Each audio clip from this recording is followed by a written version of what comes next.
नवी मुंबईला पावसानं झोडपलं. बेलापूरमधील पाणी अद्यापही ओसरलं नाही. बेलापूर सेक्टर 3 आणि 4 मध्ये पाणीच पाणी. पिंपरी चिंचवड शहरामध्ये दमदार पाऊस. वाकडजवळ महामार्गावर पाणी तुंबलं तर पुणे बंगळुरू महामार्गावर सर्वत्र पाणीच पाणी.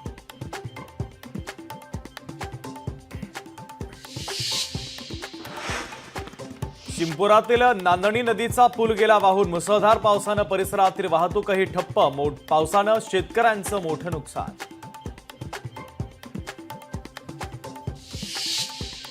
मुंबईला हवामान विभागाकडून रेड अलर्ट. रात्री समुद्रामध्ये 4 मीटरपेक्षा उंच लाटा उसळण्याची शक्यता.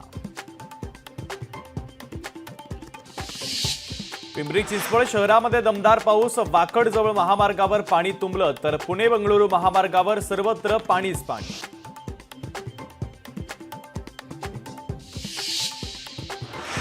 मलबार हिल येथे संरक्षक भिंतीचा भाग कोसळला. आपत्ती व्यवस्थापन मंत्री गिरीश महाजन यांच्याकडनं पाहणी.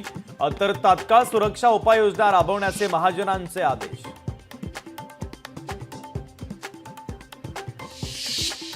शेतकऱ्यांनो, पेरणीची गडबड करू नका. 65 मिलीमीटरपेक्षा जास्त पाऊस झाल्यावरच पेरणी करा.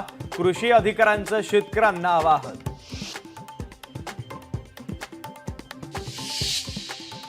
फलटण तालुक्यामध्ये मुसळधार पावसाची बॅटिंग. गेल्या 2 दिवसात 251 मिलीमीटर पाऊस.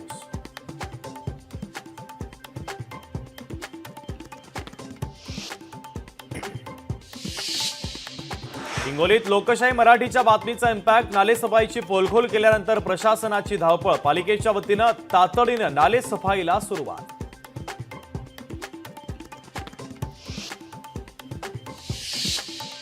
पैठणमध्येही लोकशाही मराठीच्या बातमीची दखल. नालेसफाई झाली नसल्याचं वृत्त दाखवताच प्रशासनाला खडबडून जाग. आज सकाळपासून शहरातील नालेसफाईला सुरुवात.